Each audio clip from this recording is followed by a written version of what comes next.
That was shit.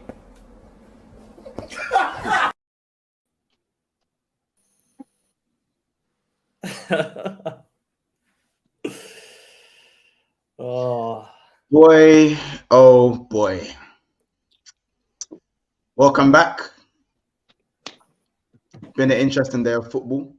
You know what I'm saying? Arsenal say so. 1, Liverpool 1. Newcastle defeated by the mighty Luton.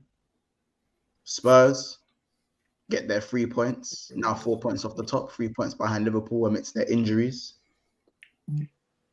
Arguably, just about scraped your victory, but a victory is a victory, and credit to Vicario again. Once more, how many times we're going to say that?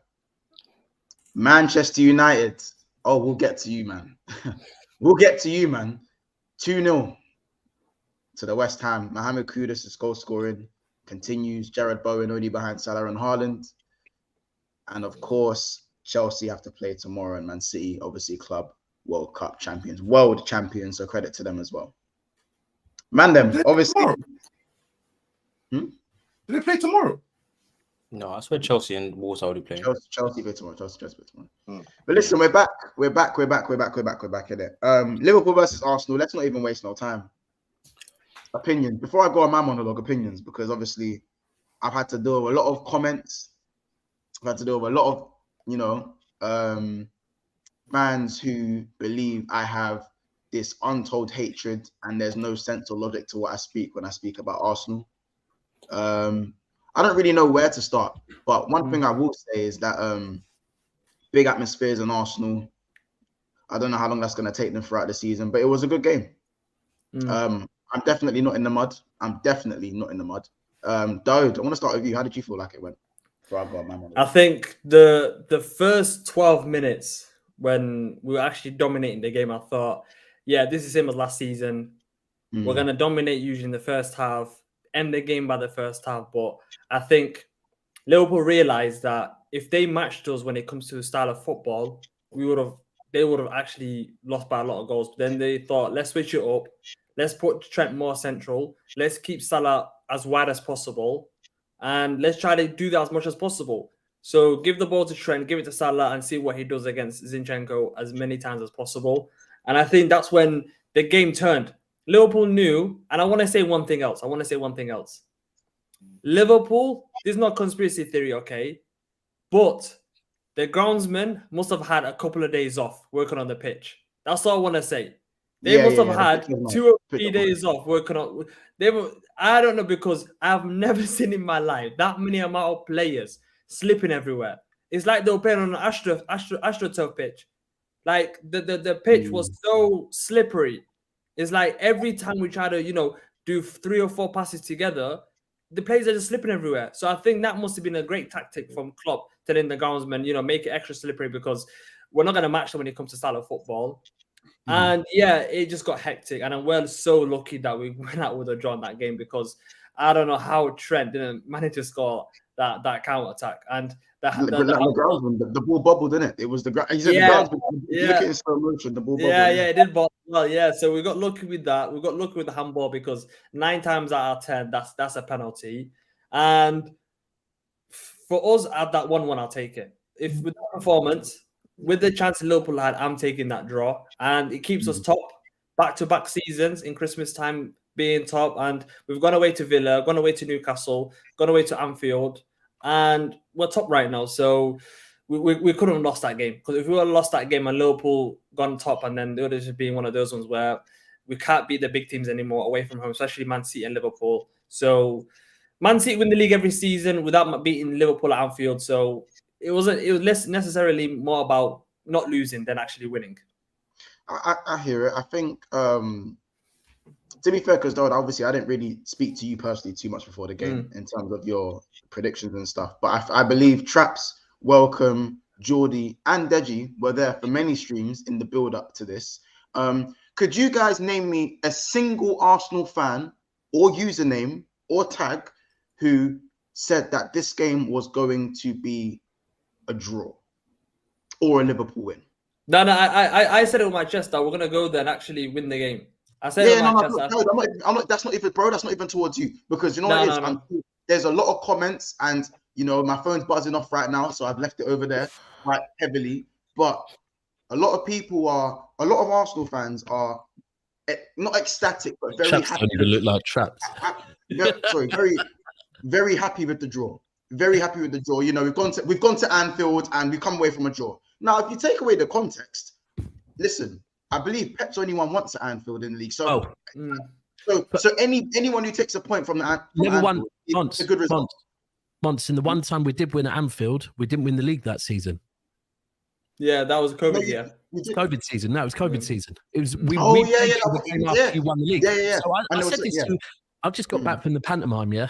Hold tight, everyone, in the Christmas spirit. And I was sat next to an Arsenal fan, yeah, and he was like checking the score every 10, 15 minutes. And I was like, bro, I'll be honest, yeah, a draw at Anfield is a good result, yeah? For any team, a draw at Anfield is a good result. Now, I know last season they drew, and I don't know if this is in their head that because we drew last season and didn't win the league, therefore a draw at Anfield is not a good result. A draw at Anfield is a good result, yeah? Because the way I always see it is, if you want to win the league, you have to win at least one of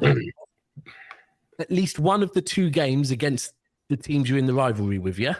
So do Arsenal, after today, and so far, do Arsenal think they can beat Liverpool at the Emirates? I believe so, and I think they will. So ultimately, if they get 4 points at the Emirates, yeah.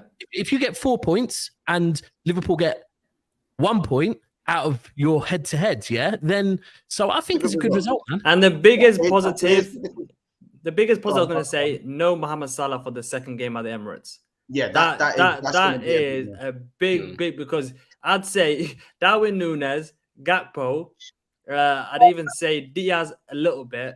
They're not as much of a threat like Salah, because Salah is the best right wing in the world. None of them are anywhere near Mo Salah. What I would say, just back to what I was saying, I just don't get the kind of switch and change in energy, because and again, I've asked the whole panel, can you name me a tag or a person that was humble enough to say, you know what, we are I believe this game's probably going to be a draw. And we couldn't from all the Arsenal. Remember, I'm exposed to a lot of Arsenal fans, a lot of them, and I was told they were going to come to Anfield and win. Now all of a sudden, they just hold on, and that's now that they have just about got out alive. The narrative is we got a point at Anfield. That's great. That's great. You know, Mons, do you know what I think this is? Yeah. Energy, that's it's the switch, it's the change in energy. Do you know what I think it is? Right? I honestly believe this with Arsenal, yeah, is that, remember, like joking aside, I kept posting when we were in the title race with them last season. Remember that clip of that woman I kept posting about, these are some signs of how you can portray yourself to be confident when you're actually not, yeah? And I kept posting it about how Arsenal were, when as City were hunting them down, they're still like, no, it's fine. And it was like, you know it's not fine, but you're trying to portray. Now, I think at the moment, Arsenal are still, and a lot of Arsenal fans are still in this, portray that they are overconfident, portray that, yeah, I believe, trust me, we're going to do this, yeah? And deep down, they're still really not sure. But for me, I would honestly say to them right now, you can drop that whole facade, yeah? Because for me, Arsenal are looking like the real deal this season, yeah? That's why I will say a draw at Anfield is a good result. But I think with Arsenal fans, they're just overconfident. They always are, bro. Like, Traps, you'll agree with me on this, innit? Arsenal fans just portray this overconfidence that they don't truly have. Yeah, and the problem is, bro, the frustration of it is, for me, is that people are going to say that I have switched the narrative. Now, I believe Liverpool would get the win. Am I disappointed we didn't get the win? 100%. I think we were over the course of the game, I think we were the better team. Dad literally said it himself. They were lucky to get out of there with a draw. They'll take the point. They're still top of the league. Arsenal is still better equipped than Liverpool to go the long run. I still believe that that's the case as well. But I stand by what I said, and I believe I've been proved right, that this game was an easier game than the Man U game. It was because of the play style. Because Arsenal didn't Klopp hit the deck. Yeah, no, that's a mad thing. But again, remember the heat I got for saying, you know what? I generally believe Arsenal is going to be not an easy game, easier game than the Man United game, simply because they will come out and they will actually play to try and win, because they are good enough to do that. And there is the other thing as well as that is there is, like, people always say it, when you're overconfident. And I think against Man United, there was too much pressure to smack them. That I think your players probably walked into it thinking, we don't even need to work too hard. We are going to smack these men up.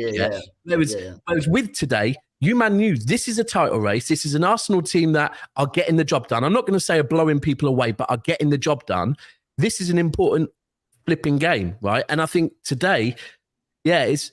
I don't know. I didn't watch it, so I can't comment on the game, but I can just say Arsenal fans... I get why Arsenal fans would be happy with the point at Anfield, but I do get what you're saying, Monty. It's like, but before that, when I'm being told, like that, to hear it, like, bro, you see, when Arsenal fans say they're happy about the point, I'm fine with you, man, being happy with the point, because Pep would be happy. The great Pep, you man say, would be happy with a point at Anfield, and I can understand that. But when I'm being told for the last 8-9 days that we're gonna win, the score's gonna be this is gonna be that, and I'm reminded about every single deficiency that is wrong with Liverpool. How then the fact that do you know what, we'll take that draw. No, but the thing is that it wasn't fake confidence. It wasn't fake confidence as in like we're overhyping our team and saying that we're gonna go there and actually win the game. It was because this is probably the weakest Liverpool team I've seen in years. I'd probably say in the last 5 years. Bro, really? It's time 11. You didn't see them last season. Boy to boy, I'm fuming with the point. I'm fuming that we've drawn this game. And fuming, bro. My head's been gone for the last hour and a half. You know what I'm saying? So that's my energy. You man have also said you're gonna win this game, just like I have. So none of you man are fuming. None of you, because you change your tune. Well, the reason why I say this team's weaker than last season, because we can all laugh at Fabinho, Henderson, Thiago, because Thiago played against us last season as well at Anfield when we drew 2-2. Thiago would walk into the Liverpool team right now. What's the difference between you man rate Dominic so much, like, but him and Henderson are pretty similar on the ball. Dominic, hold on, don't do that. That's Klopp's thing. I've always been on Klopp's thing about support. Firstly, they're not players you'd compare. They're different types of players, but more so, I hear you on Henderson. I actually in his prime think Henderson was very underrated, but you can't say Szoboszlai this season and Henderson last season. That's not a comparison. No. But I'm talking about this lineup. Gakpo, he's not a threat at all. He's not a threat at all, bro. He played against us. He's not. That's why I wasn't scared of. The two players I was scared of was Trent and Salah. Every other player, of course, I hear every other player before. I'm talking about Liverpool for the past 7 years. You can name 5-6 players that were goal-scoring threats. Okay, there's only 2 players now that actually are proper goal-scoring threats. Week in, week out. It's Salah. If you look at Salah's involvement, he's got 52% of Liverpool's goals this season. Involvements. So this guy, he's been doing some, stupid numbers, But with Szoboszlai, even Gravenberch, when Gravenberch came on, he had an absolute stinker. This guy, like, what does he offer? Okay. Yeah, but you can't do that. You can't spin that rhetoric and stuff like that, because we're all in the mix. So despite this game, that's why you're not going to win the league. That's why you're not going to win the league. Without CDM, we're still up and above. Yes, today's game, it was like, listen, this game for me was on Klopp and most of the players in isolation. Do you get what I'm saying? But the total context, we're still up there. Somehow, I don't know how. But listen, the only loss that we have is against Tottenham. Do you get what I'm saying? Yes, we haven't been playing great as well. Yes, our attackers haven't been firing and stuff like that. We can't start saying what has Gravenberch done and stuff like that, because I can list you games that he's done well. Same way I can say. Is Salah going to carry when Salah goes to the AFCON for the whole of January? What's going to happen? Let's see how long. I'm talking about today. I don't know what's going to happen tomorrow. But this is a classic example of what I mean when I say everyone loves to list. This player is not that good. This player is average. Yeah.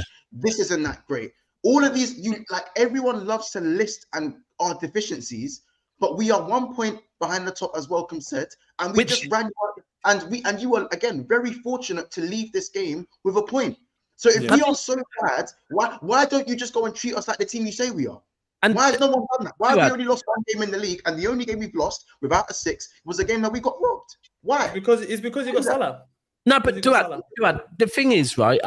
You can't say that this is the worst Liverpool team because we've seen Liverpool not qualify for Champions League football last season, right? We've seen Liverpool the season they dropped off only just scrape Champions League football. They're currently in a title race. Now, I hear what you're saying, and look, they haven't looked great this season. However, you surely as an Arsenal fan know that just like Manchester City, when people say, look, they haven't looked great, but they're still within touching distance, same with Liverpool, bro, because I think they're overperforming Liverpool. No, but that's what I'm What I'm saying is, if this Liverpool team are here, right, with their know-how, and when we look at Liverpool, we have to say that, yes, I know it's not the same team as before. However, they do still have the spine. And when I say the spine, they've got your Alissons, they've got your Van Dijk, they've got the Trent, they've got the Salah. They also have, when's Robertson back, by the way? January. Probably another 3. So I think the whole Robertson injury, and I understand why, because of his drop-off last season, yeah? But I think Robertson injury has not been spoke about anywhere near enough, because Robertson, for me, is top 5 Premier League left-backs of all time. And his experience and his know-how, is being very unspoken about. When he comes back, this is a team that have done it before. So if they are within touching distance, best believe they will put a run together if they need to. So I just think Arsenal probably should have struck while the iron was hot against Liverpool. But a point is a good result. For me as a City fan, today was probably, I'd probably say, the worst result I wanted, because but you can say that. I want you to kill the other one off. We're not trying to win the league here. That's not our setup. Do you get what I'm saying? We're just in the mix. Fair enough. Do you get what I mean? I'm not having that neither. You are trying to win the league. Don't do that. Okay, fair enough.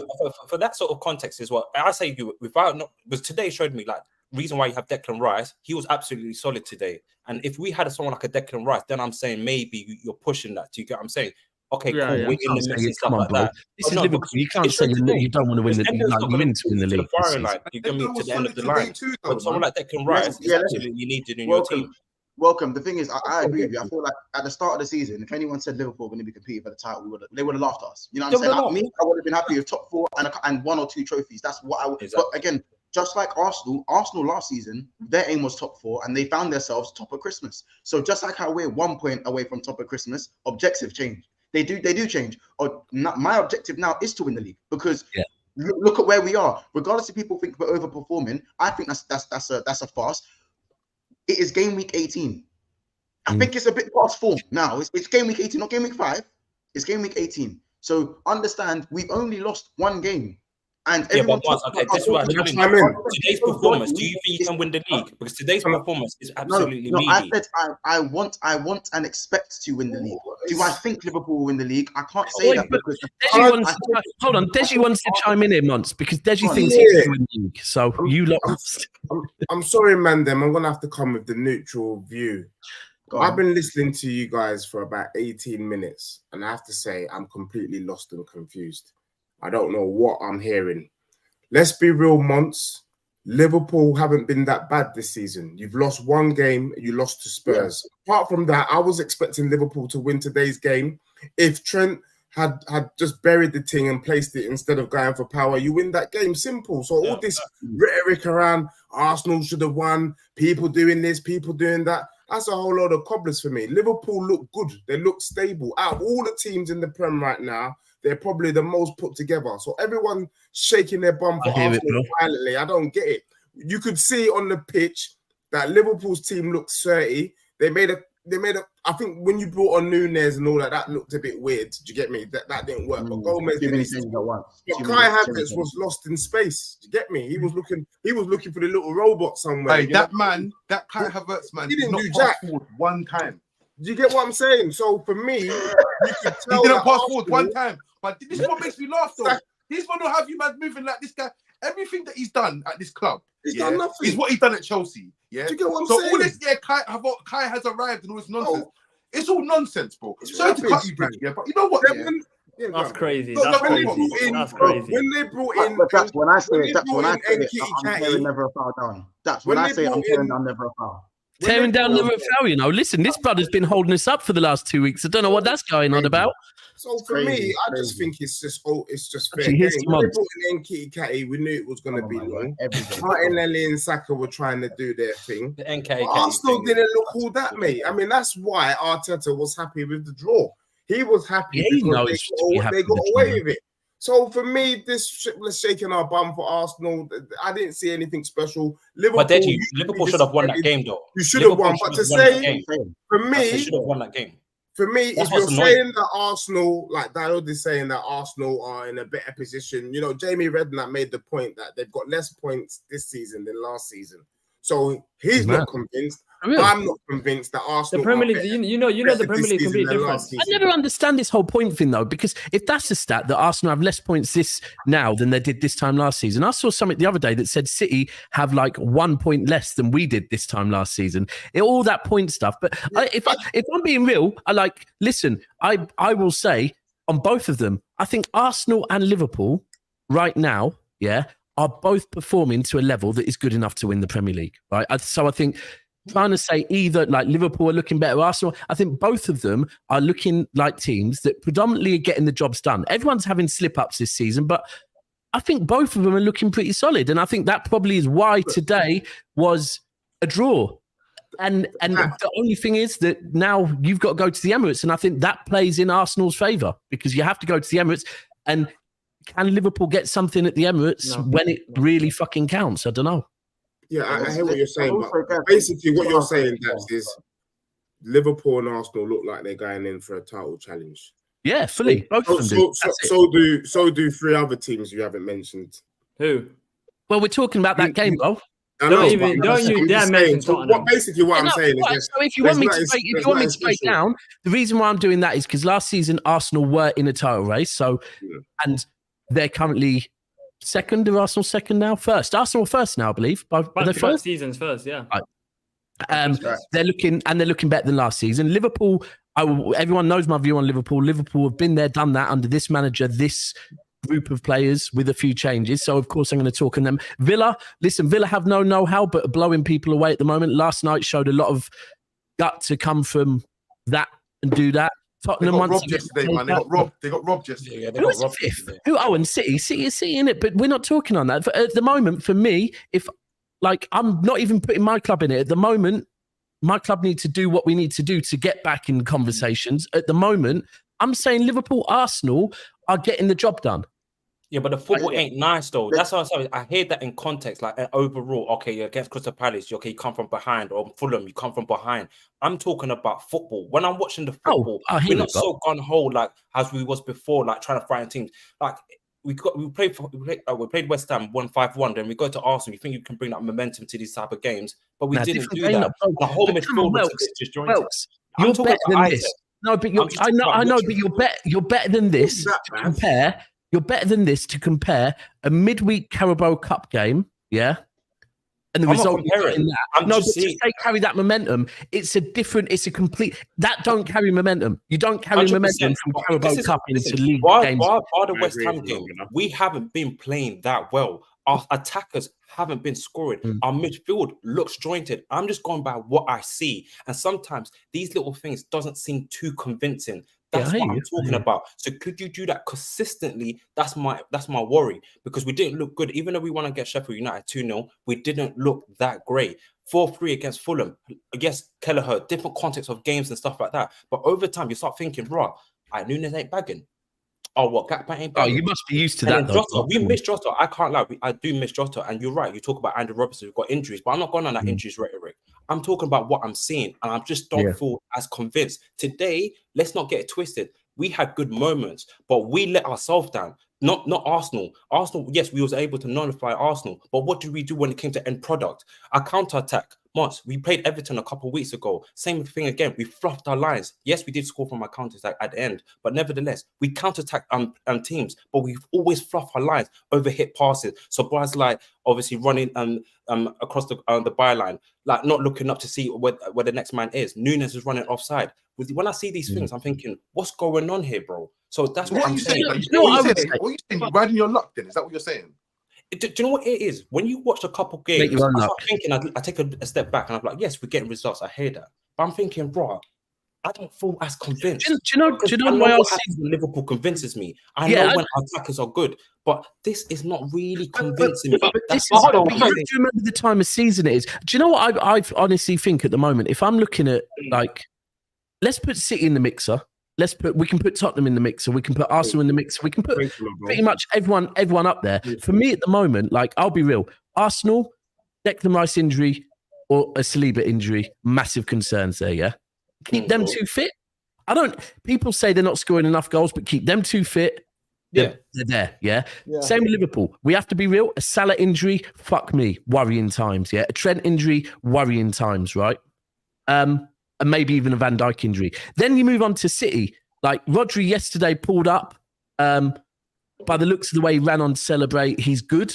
But same with City. That again, a Rodri injury or I don't know if De Bruyne gets injured again. And at the moment, I still think this whole title race, there's going to be twists due to suspensions and injuries. And same with Tottenham at the moment. Look, if Tottenham didn't have the injuries, would they be top of the league at the moment? We don't know. And I really do think at the moment it is a case of this league is going to be heavily influenced by injuries or suspensions to players, and it's just who rides the luck. So the team that wins, are you saying that they won it because they got injured, but they didn't have injuries? So what's the case of, so if the team wins the league, whatever team, are you going to say it's because they didn't have much injuries? Oh, so here's one thing with me. I never use excuses. Yeah, people call them excuses. I call them reasons. Right now, that does not mean that if you don't win the league, if City don't win the league, I can't come out and go, well, that was because we didn't have De Bruyne from the start. Because I support Manchester City. I don't support our best 11. I support our board. I support our managers. I support every single decision. Yes, even 115 right now, yeah. I support everything my club does. So if we decide to not go and upgrade our squad how I think we should, I can't then go, it was because of injuries. They're reasons, they're not excuses. Same with you, man. I honestly believe the season you, man, dropped off and we came back in and won the league, if your board would have backed you in January when you were top, it could have been a whole different ball game, but they went out and bought 2 centre-backs from the fucking championship, yeah? They are reasons, they're not excuses. It's still part of the team we support. Traps can't, every United fan could come on and scream about the owners. But for me, it's they're part of your club. Unfortunately, you chose to support Man United, and it's the same with injuries and whatever. So, but I just think that they'll play a massive, if all of us keep our players fit, it will be very interesting. But I don't believe we will. Let me get to the live and the super chats, and then Jordy, we're gonna come to you straight after, innit? And then we'll talk about some individual performances. We need to talk about Luton as well. Big up Enigma for the super chat. He goes, Mosquito, we will spin the block at the Emirates. Boy, we'll see, innit? We'll see. Big up Honesty. He goes to Kanate. He's been a member for 3 months. He goes, Kanate turned Jesus' wine back into water. Don't kill me. Big up Shane Mbappe. He goes, Monts, you haven't beat a big 6 team. I'm aware we haven't. But we also even City, I believe, as well. Actually, beat who's a big 6 team nowadays? Bro, again, you see the big 6 app. It's always these Chelsea fans talking about big 6 because they've got a couple of performances. Generally when people one point off the top. But Monts, when people say big 6, yeah, I don't even know who the big 6 is anymore. Yeah, that's just all made up. There's two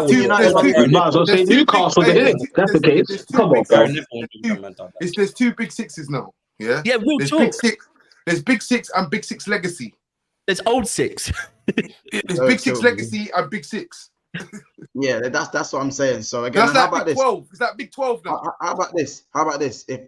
If I had a choice between maybe getting the victory from United, City, and Arsenal, or I could actually be 1 point off the top at Christmas, I know which one I'm picking. Yeah. So enjoy that one. Big up Shane again. He says, "Why is the Man United guy talking on something he's not in?" And don't get me started on Kai. He walks into your dead team. This is what I'm trying to say. Don't start him off, man. This is what I'm trying to tell you about these Arsenal fans. I got you. Listen, you see this one? That is the classic case of deflecting and acting like someone's opinion doesn't matter because their team is where they are. Bro, the worst thing about is Kai can walk into our team tomorrow. We're still gonna lose. We're still gonna be shit. So what does it matter? Pretty much. Pretty much. Big up honesty as well. Big up honesty every single time he goes. Liverpool is now looking at Johan Bakayoko from PSV, but it's likely a summer transfer because priorities are somewhere else this January. But Salah leaving for AFCON can change that for Liverpool. Big up Francis as always says Havertz equals McTominay with a better. Now McTominay's better in front of goal. You ain't got a better touch than McTominay. Are you mad? Let's hey, listen, McTominay's got more goals than Havertz and Szoboszlai, but you don't see these guys saying that he's better than Jordy. I know, but Jordy, it was Jordy. Sorry, Jordy hasn't said a word. He hasn't had a few minutes. No, because I'm just obviously I've been listening to you, man, because it's a big game today, rare. So like when I hear Welk say, just a question. It's not a judgment of attack. High specs. Yeah, I know my time's coming. We're gonna get to there, but yeah, jeez, man. We're gonna get there. Me and you, that stuff. We're gonna get there. But Welk, you know what he said, and Monts, I think Monts as well said it. How Liverpool are not looking really convincing, etc., etc. But before the season started, would you have been like happy to be where you are now, kind of thing? How you're playing, etc. Would you have taken that before the season started, where you are now, kind of thing? What, Liverpool, Arsenal? No, Liverpool, your team. Because Welk said that he's not really convinced right now. Like, our defense is not right. I'm just talking about 100%. Yeah, I'll take it. 100%. I would have taken where we are now. But at the same time, objectives change, bro. Objectives change. But don't you think it can change though? Like when your players come back, etc., man can hit form. I think in hindsight, it could be a blessing in disguise. Like right now, you look where you are right now. But you might not say a lot of Liverpool fans that I know low. Like, I'm not really firing right and rare. Don't you think that can come? It's a long way. It's hard for it, but it's still, it can click. We're supposed to be. This was supposed to be Liverpool's, our midfield rebuild. We've obviously kind of like a half rebuild because, as Daps always says, we've still got the spine. There's still guys that are from the old spine here, like the Salahs, the Alisson, the Van Dijks, and the Trents. But of course, we've got these guys that have come in now, and for me, they're doing okay. Obviously, I know there's going to be inconsistencies within the team, but what you can't afford to do is all be inconsistent at the same time. If one or two players is having an off period, you can rock with that. If Nunes is having a shit 5 games, but Jota's firing, Diaz is firing, I'm all right. Like I'm cool with that. But when all 4 of them are being not Jota because he's injured at the moment, but if all 3 of them are bumming it out, that is an issue for me. And by the way, there's 600 people in the house right now, and we need to smash the like button. So right now, stop what you're doing ASAP, you lot, and smash the like button. We easily want to get to at least 400 likes within this stream. Sorry, can I just quickly? Mont said something there, and I think he's spot on. And I think this is a thing. Like last season with Arsenal, when Arsenal were top round Christmas, people were like, "Oh yeah, but we're overachieving." Yeah, you know what? You are 100%, but you are where you are, and therefore now the objective is to win the league, right? Same with Liverpool this season. Yeah, you probably didn't expect to be where you are, but you are there. So now you want to win the league. So I know we're not moving on to him, but Specs, remember that, yeah? I know you're ahead of the curve, Newcastle, yeah? But you finished where you finished last season. Therefore, now the objectives have changed, and what you are doing right now does not look good on Mr. Steady Eddie. But objectives that have changed. But according to who, though? To you and the other neutral fans or the Newcastle supporters? Well, actually, some of them are.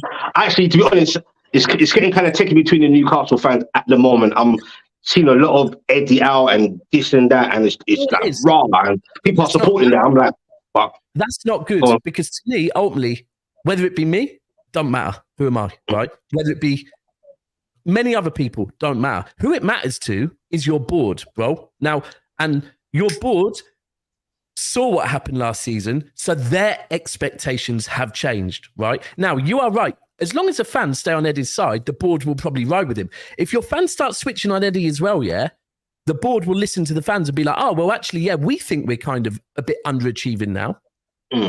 And the fans actually think we're underachieving. So, listen, Mark Hughes 2.0 may really happen at the end of the season. But I don't know. But do you think that? Well, I don't know whether the owners obviously don't want to be successful because they've said it out on TV. Like Amanda Staveley and the other guy, he said it out clearly. He's like, we want success. Like they're on it now, kind of thing. I understand there's a little process, but they're on it. Like they're not on waiting for the long term that long. They want to get there, rather than too long.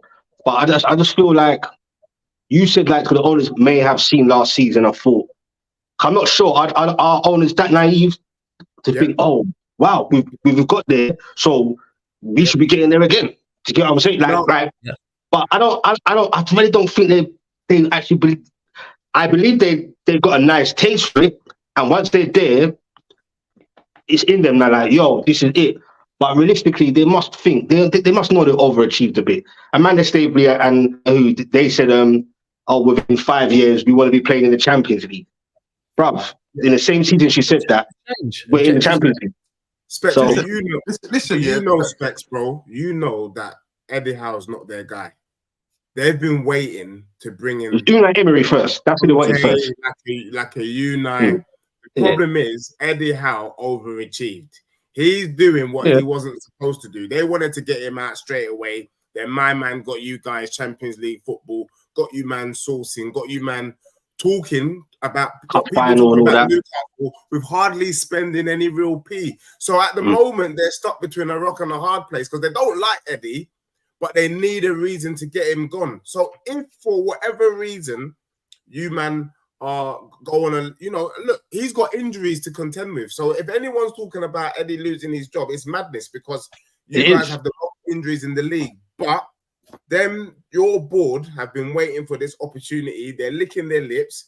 Give it 3, 4, 5 matches more, and then you'll be hearing that Eddie's on the chopping board because they want to bring in some international manager to come in and take them to the next level. Who are they going to bring in though? I keep hearing Mourinho, and you're right in the sense of I'm hearing narratives from some of our own fans saying if it carries on like this in the next 3 or 5 games, then we got to have a conversation about Eddie. And I'm like, bro, football's crazy. But Specs, this is a thing, yeah. This is why, and look, the way he came in and the way he's performed made me think maybe I was wrong, yeah. But I guess because of what I went through, yeah, I always thought this will be as long as things are going well, they'll keep with him, yeah, because that's what I saw with Mark Hughes, right? But then when it gets to a point where they're like, we want to achieve more, and the minute you never get rid of a manager if you're achieving more than you did the season before. The minute you achieve less than you did the season before, that's when there then starts being concerns. Then if your fans really back it as well, and I'll be honest, look who won us our first league, yeah? An Italian manager, Mancini. Sometimes to get the job done the first time, you have to play a certain way. You have to have know-how. And I always thought that Simeone would suit you, man, like to get your first title. But and let's be real, if one club can afford Simeone, it's you lot, because he's going to cost a lot of money.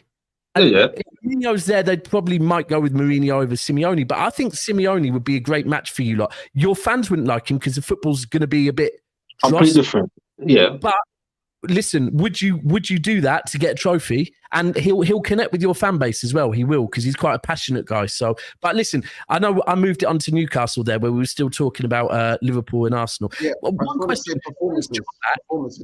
when's Jota back? Fuck knows that. But I just wanted to say, is he in time for when Salah goes away? Yeah. Last season, was it last season or the season before when Salah went away? Jota actually stepped up. No, it was Oxlade-Chamberlain. It's actually Oxlade-Chamberlain. Yeah, he got a couple of goals. No. It must have been a different year. There's one year where he went away and Jota stepped up. I remember it fully remember it. I think the last one was Oxlade-Chamberlain, Alex Oxlade-Chamberlain. Yeah. It must have been the year before last. And I think Mane and Salah, but yeah, it was the year before last because Mane and Salah both went away. And it was the yellow and red, wasn't it? It was both. It was Oxlade-Chamberlain and Diogo Jota who stepped up. Yeah. Yellow. You said yellow. I'm thinking Wolves for a second. Thinking, bro, I'm not meaning that. Did we not even have Arsenal as well in the Carabao Cup? Is that the way we won at the Emirates? Is it that sort of? Were they gone for AFCON as well? I remember the season. It was season before last. It wasn't last season. And Mane and Salah both went away, and then ultimately, when Salah came back, he didn't come back to the level that he was before he went, but Jota actually stepped up. And I think maybe that's a key. I think Jota's the type of player that if he gets a bit of a run of games, he'll start, because he's a backsman ultimately. Yeah, that's Jota's a key, bro. I like Jota. When we have Jota on our team, we play different. Yeah, I remember when I first met Mons, you fucking hated Jota. You hated him. I know. Like, no. I wouldn't even say hated. I didn't like the hype that this guy was this complete footballer. But he's, again, like, I had to conform. And I see the light in him. He's a good squad player, man. He's a very good squad player.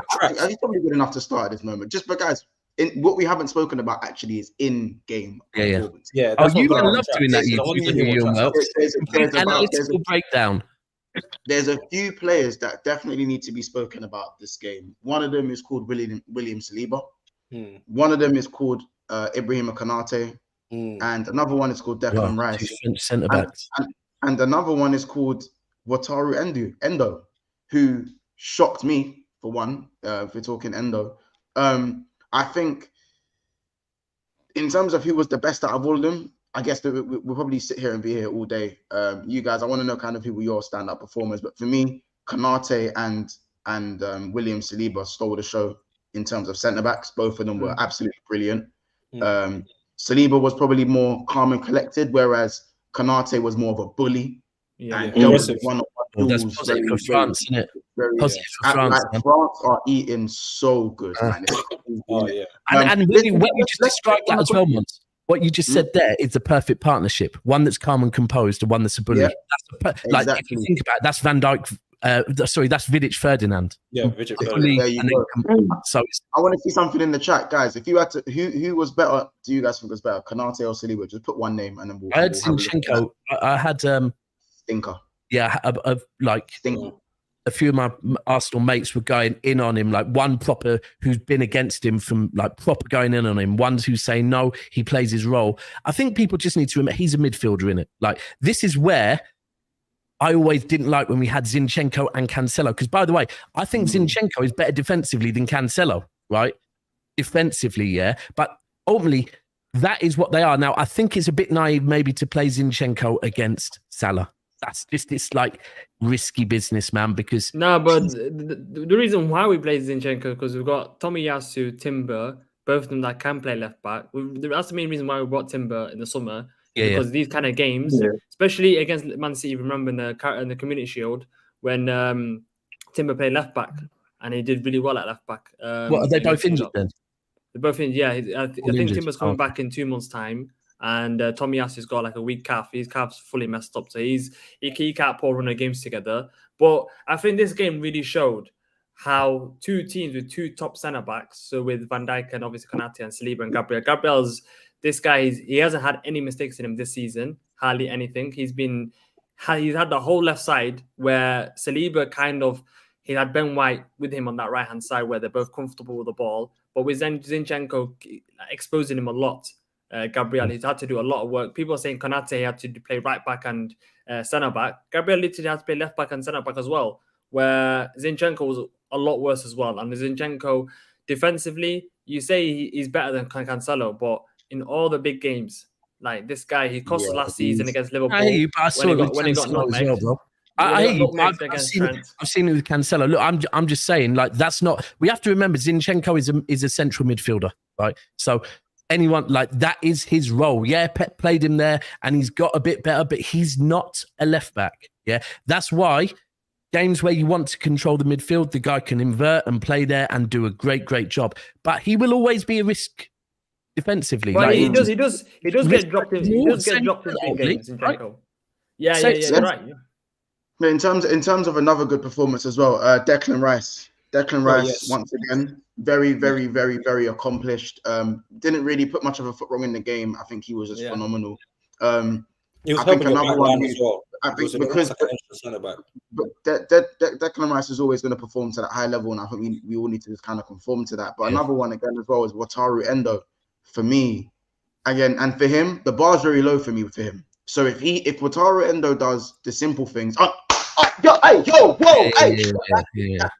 I'm like this, and I see a 5-yard pass, and I'm like, yo.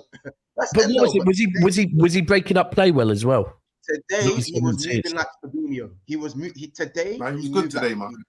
He was very good today. Our best midfielder by far. Yeah, definitely. I think I'll go as far as to say he wasn't even that far off of Declan Rice. I think they're mostly on par with each other. I think with performance-wise. Yeah, in terms of today's performance, anyway. I don't think that Rice was any better than Endo today.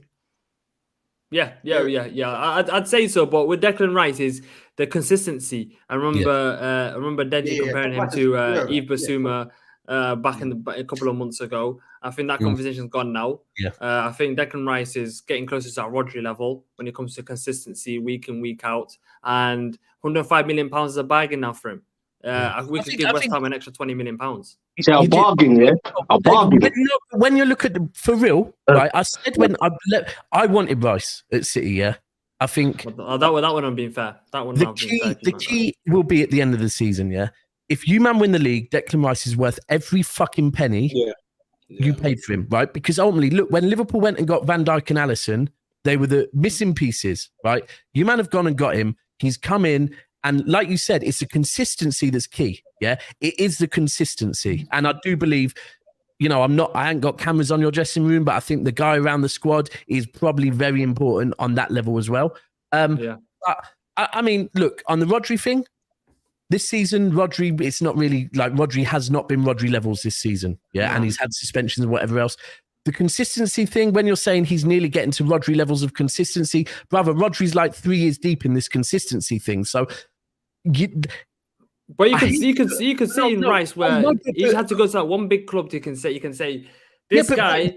But I hear you. I'm not saying Rice this season for me is one of the overall, because of consistency, one of, if not the best Premier League player this season. And if you win the league, I'll stand by that. Yeah. I will also say consistency this season, but you can't say he's getting to the Rodri levels of consistency because we can see what he can do. No, consistency is earned by doing it season in, season out. However, right now, I will be honest with you, the conversations, once it was on your channel where the whole Rodri Rice comparisons. Right now, I can understand it, but he needs to step up. This is the key. He will never get to that level unless he's winning you leagues and he's winning you fucking Champions Leagues. Then that conversation becomes really relevant. But that's the thing, that you can't go, oh, well, he's looked consistent for 18 games. Rodri fucking scored the winner in a Champions League final in a season that he was pivotal to us winning the league. So there is a difference. Do you know what it is? Do you know what it is? Yeah, I'll be honest with you. Yeah, see, Arsenal fans, yeah, they need to stop all these comparisons, bro. Every time they get a player in, it's always he's better, comparing him to this one. Forget all of that now. Yeah, at the end of the day, if you wanna have a discussion about Rice and Rodri, Rice has got a lot of winning to do. It's as simple as that. Yeah, and at the end of the day, like, they've gone to Liverpool today, and this is what I'm trying to say. Like, everyone's shying away from this whole title race. We're in positions that we shouldn't have been or whatnot. Yeah, at the end of the day, you lot are in this position. Yeah, you lot have conceded the same amount of goals as Arsenal, who Arsenal apparently have been playing the best football, whatever you want to say, right? Liverpool. What do we know about? What do we know about Arsenal? I said to you in the last stream that Arsenal had to go there and beat you lot for people to start running around screaming they're a different team. They went 1-0 up. Yeah, and they should have ended up losing the game, yeah. So they bottled it basically again, yeah. Oh my! And that's the truth. Nah, I can't say that. I hate him, bro. You hate him. Let me finish. What do we know about Liverpool? What do we know about Liverpool? Liverpool can stink the whole place out for half a season, go and buy a player in January, and then go and challenge for the league 14 points behind. So don't let no one tell you that Liverpool are not going to win no league or Liverpool, because at the end of the day, it is more likely, based on probability, that Liverpool will win the league and Arsenal will bottle it. So that's what I'm trying to say. Wait, I'm not accepting that one bit. I'm not accepting that one bit. I'm not accepting that, because there's no one in the market right now that Liverpool can sign. There's no one in the market right now that Liverpool can sign that's on the same level as Declan Rice.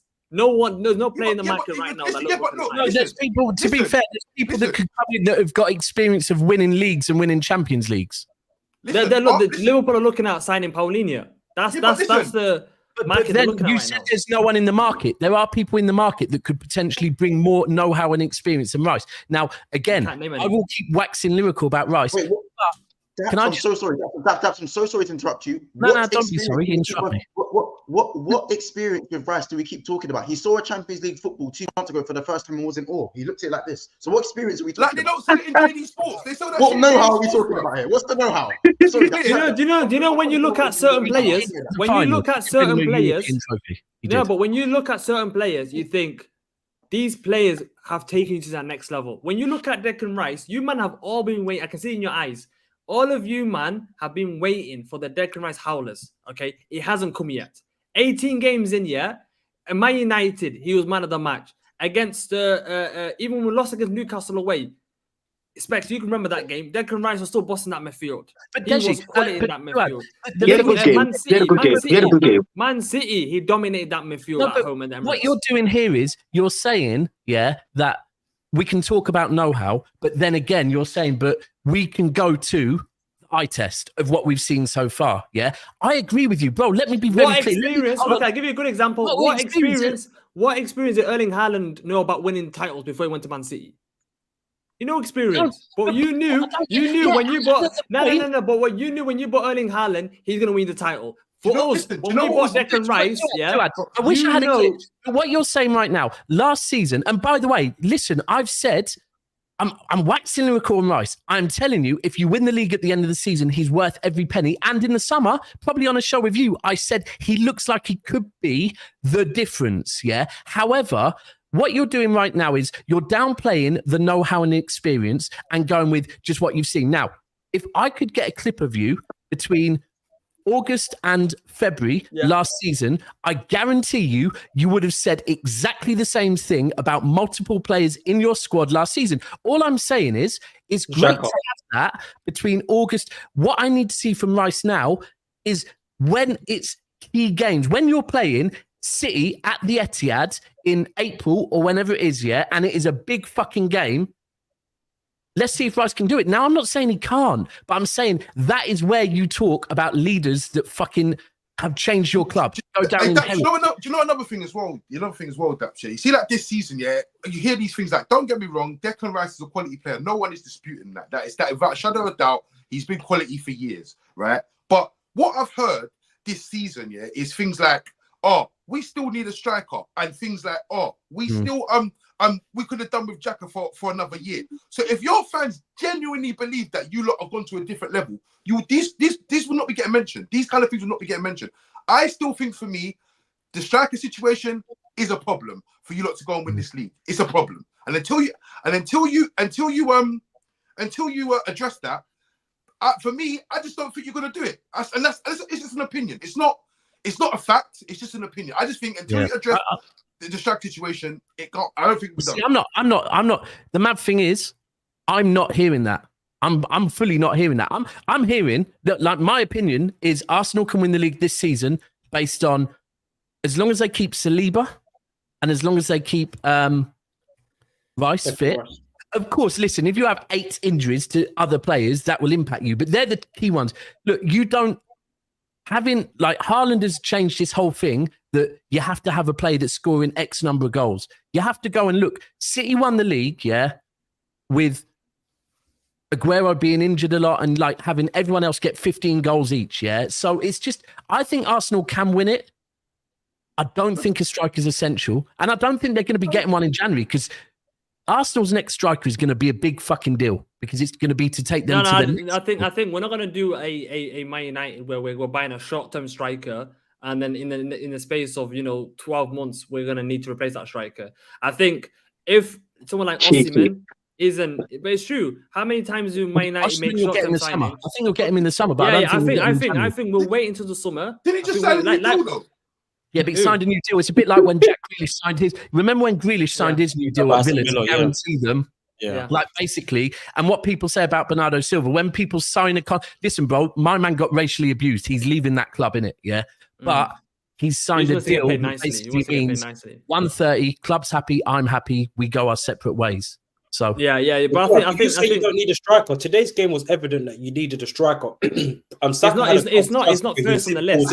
Martinelli and Gabriel didn't have that instinct to get in the box. You had a few opportunities where balls was going inside our box, and Martinelli and Gabriel Jesus were stagnant. Don't have that sort of striker. What didn't you say? Wouldn't you say, like, if you're Liverpool, yeah? You've got, just say, for example, Frankie de Jong's going to be available in the summer, but he's not available in January. And you end up signing Paulinho. Just say you end up signing Paulinho. Would you sign Paulinho knowing that you won't be able to sign Frankie de Jong in the summer? Or would you wait until the summer to sign someone like Frankie that's going to take you to that next level for the next 5, 6, 7 years? Yeah, but it's not disputing whether you sign them. But people are saying buy like Watkins or Solanke or These guys are good short-term strikers, but yeah, but I'm you gotta not win telling the you- I'm not telling you not to do anything. I'm Bro, just saying they're to you what I've seen. I don't think this present moment in time. I feel like the striker issue is a problem. I feel like you need someone who's going to get goals, who's going to score a decent amount of goals for as your centre forward. I don't think your two centre forwards have got it in them to take you to get over the line. I don't care what you do in January. I don't care if you go and buy a workhorse in January. Do you know what? I'll be real with you, but I think personally, mentality.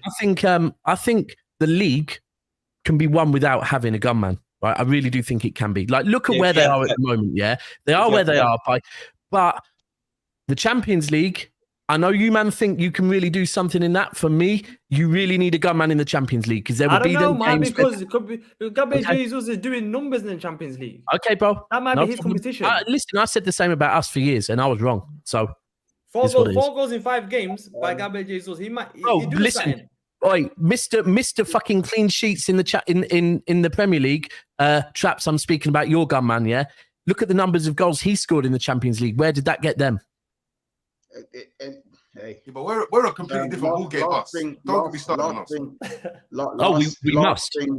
Last thing for the game, the handball.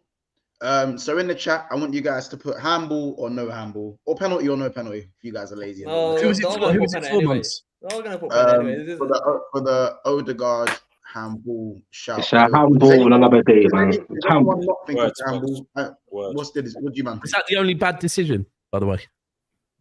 No, but the ref was giving that yellow card for fun, though. You was It's kind of happy, bro. I'm not gonna lie. If that was us last week, Liverpool win that game 1-0. That's what I'm saying. But Man United had to play it that way because if you opened up against Liverpool with your defenders that you've got Varane and Evans at the back, bro, you would have got turned around. What I'm saying, listen to what I'm saying. I'm saying if, for instance, that was McTominay, with that handball, that is a penalty. Yeah, that's what I'm saying. I'm not sure. 100%. I'm not sure because a lot of things are going against us this season, so it's not like one of those ones we've been getting favorable decisions. It comes and goes. And this is what I wanted to kind of see because I feel like you guys feel like you've been hard done by in a certain game that obviously Specs is here on stream, so Specs will be here. But to have his say on this in a second, but you bastard.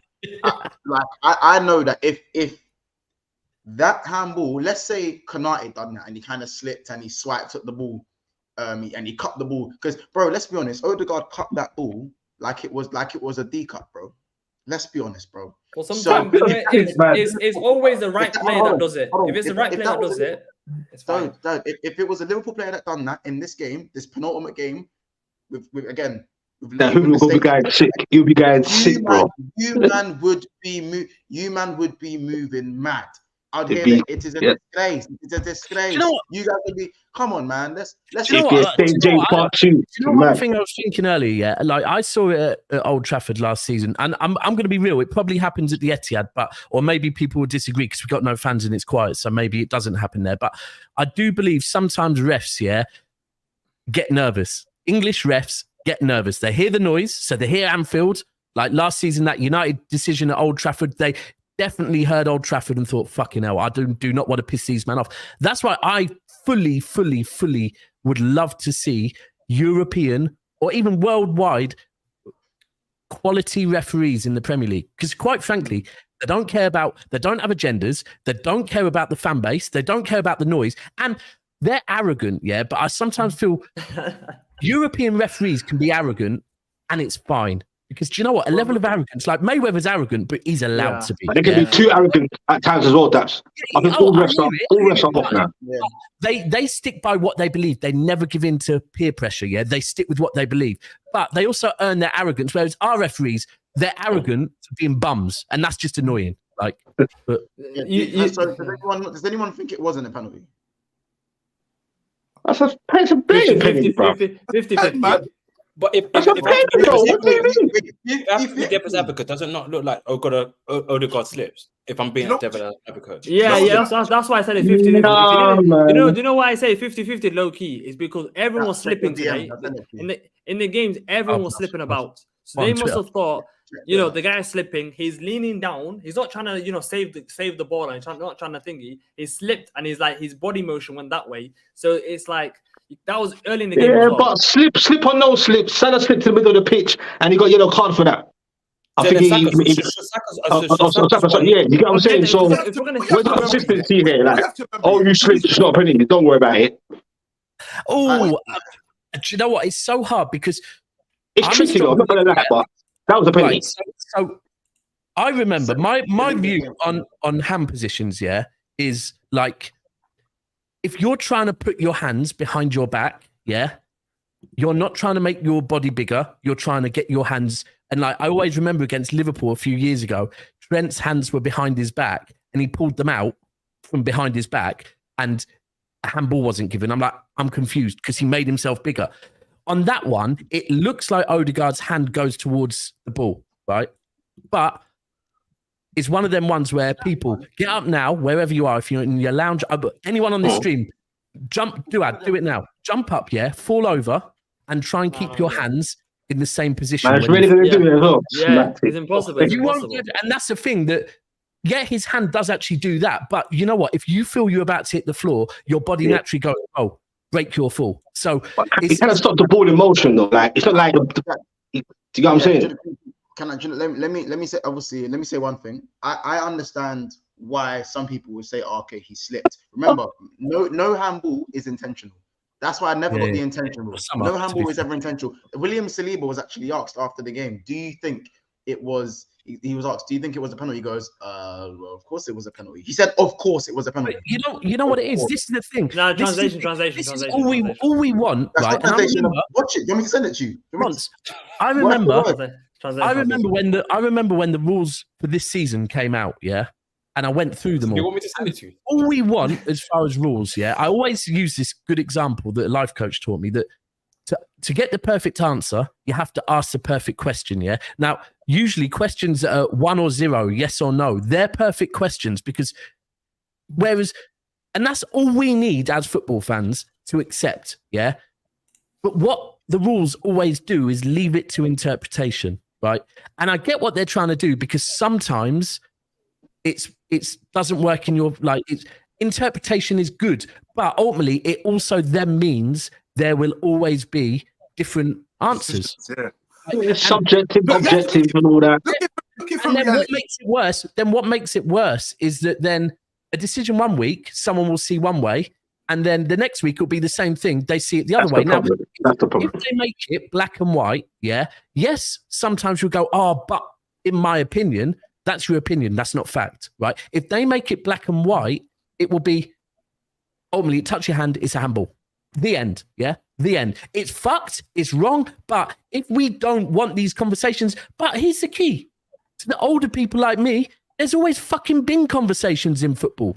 That's what makes it beautiful. That's why YouTube's here. Like, the conversations are relevant, but I don't know, for me, Odegaard, his hand touched that ball, or his arm touched that ball because he was trying to break his fall, not because he was trying to, like... Nah, I don't know, man. I don't know, bro. Yeah, look at it. Like, you hate Arsenal, though. Like, you see that in the actual reality, right? If you say, for instance, yeah, like obviously, like you said, interpretation. So, say for instance, I could go and do my refereeing coach badge, my refereeing badges, or whatever you want to call them. Do what they want to do for years and years and years and years and years. I know the rules, right? I know the rules. But you see, today, I'm not giving you that penalty based off my beliefs and what team I support. Do you understand? So at the end of the day, that's what it is. It's like fucking would. I would have never gave it. You're saying these men are not professional? Bro, it's at the end of the day, yeah. These men have their mind. They have a mind just like us. They are human beings just like us, yeah. At the end of the day, so sometimes certain influences, like that said, crowd, yeah, your beliefs, what you want to happen, they're all gonna have. They all come into play. Simon Hooper's a Tottenham fan. All things. Do you know, like, even I'm intrigued that someone in the chat can probably say this, but like at half time, I have no doubt that refs, even if they don't get to look at things that have happened in the first half, yeah, someone, unless literally they're escorted off the pitch into a room, locked away, someone's going to communicate with them, yeah, And even that can influence. Like if a ref ultimately knows, oh shit, do you know what? I got that wrong in the first half. Best believe he's gonna level up in the second half. Right? Subconsciously or unconsciously. How many times have you That's seen mad. I don't know. The first half, and then a lenient one's be given the second? No, but Specs, there's this whole thing, that like I've heard, that City have recordings from the VAR room, of where they've said in the referee's ear, level up, as in, and it's not a City game, it's other games, but level up as in, I got that wrong in the first. Bro, come on, look at the FA, look at this league. If you don't think that shit happens, bro, 1,000,000% that shit happens. I don't think that deep into it because I don't. It mess up my mindset to think that's really going on that deep. You know what I'm saying? Because then the game's kind of into disrepute, and it's like, wow, is that what's really going on? Like, that's why you, man. That's why Arsenal got fucked over against you, man. No, You're talking about disrepute, like you believe the integrity of this game. No. I know it's effed up, bro. But where that's just getting detailed, I'm like, rah. Is it? I hope it ain't that. You get what I'm saying? Because it's fucked, innit? Football's fucked anyway. Anyway, ain't what you get me, but I don't know, man. That's not right, man. It wasn't a penalty. It was a draw. Yeah, no one's better off. Yeah, up the villains. The villains. Yeah, the villains are some live to fight another day. Man City got away with it as well. It is what it is. I just want to say one last thing. Yeah, go on. Yeah, if we have to rely on referee decisions to win games, that's when when you don't deserve to win. I think Liverpool, Trent finishes that chance, you win the game. Forget about the handball from Odegaard.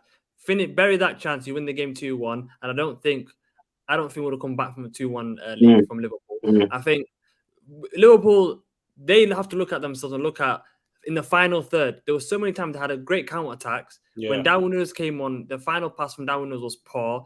Gakpo's final pass, even Salah himself, the certain counter attacks that he had where he misplaced a pass, or his dribbling wasn't as clear or as good today as it's been this season. So Liverpool in the final third have been pod this game. I think we struggled to handle the game because Declan Rice, he's got Martin Odegaard and Kai Havertz, who aren't really guys to go away to Anfield, away to Etihad and grind out a win. You can't say that. Whoa. You know what? I'm going to ignore the fact you said Havertz there, yeah? I get it. Are you trying to say that Mr. Declan Rice, Rodri level, fucking give West Ham an extra 20 million is not the type of guy to go, and you didn't say win you games, you said grind out results. No, I didn't say Rice. No, you did. No, you definitely did. I said he had Odegaard and Havertz in front of him. Odegaard. All right, you didn't say Rice. All right, fair enough. I said Odegaard and Havertz, yeah. If, come on, Rodri, the best CDM in the world. Allow it. I hear I'm not disrespecting him, yeah? But I want to say one thing. The captain Odegaard. Yeah, that's what I'm thinking. A bit confused. Tell me your captain is not the one to go and help you grind that result. No. But I'm saying when Liverpool, when Man City go away to big games, they don't necessarily play, Phil Foden and Bernardo Silva in front of Rodri. In front of Rodri, they mainly play a guy that can do both jobs and a guy that's a 6 as well. So I think in the January, if we get someone like Douglas Luiz from Aston Villa, you say you ain't getting him both. They're not going to sell him with fucking. No, we're big Arsenal. We get what we want, bro. We're big Arsenal. We're United, bro. Yo, we're United. We're big Arsenal, but we get what we want. Anyway, on that note, is it time to move on? I think it's time to move on. It's time to move on. Listen, 1-1. United. Sorry, I think it's time. United. The bubbles. It's time to speak about the bubbles. United 0-0. Nothing. West Ham United 2. I'm pretty sure United fans were talking about only being. Weren't they? United fans speaking about being only a few points off of Man City. Hold on. Didn't West Ham just get dicked 5-1 by us? Oh, and I was. How about this? I was also told. Remember, I think I don't know if you were on the stream, but George and who was the other one? It was George. Who was it? Welcome. Who was it? It's George and Gunali telling me how bad West Ham are. Telling me everything wrong with their club, and then David Moyes is a dinosaur. Doesn't. Listen. All of this stuff. Man United had time to prepare for this game because they didn't have any games midweek. Before we begin, I would like to put a disclaimer out there. I am not taking responsibility for no other Man United fan statements. This is if it didn't come out of my mouth, I'm not answering for it. Traps, remember, the second you signed up to this YouTube thing, you have to represent the stupid man too. You know what I'm saying? That's what you have. That's what comes with this. You know what I'm saying? You know what I mean? You know many things that I ain't said, but I still got to take the brunt of it because other man be saying stuff on Twitter. It is what it is. You know what I'm saying? Bro, listen, I put it on my Instagram today. Yeah, imagine getting cooked for a manager that you don't fucking like. Imagine that. Welcome to the world of content creation, brother. Welcome. I thought you signed up for this, bro.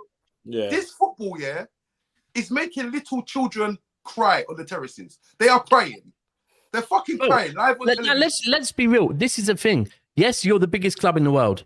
You and Real Madrid, biggest, fan base. Let's start with this little kids crying on the terraces, bro.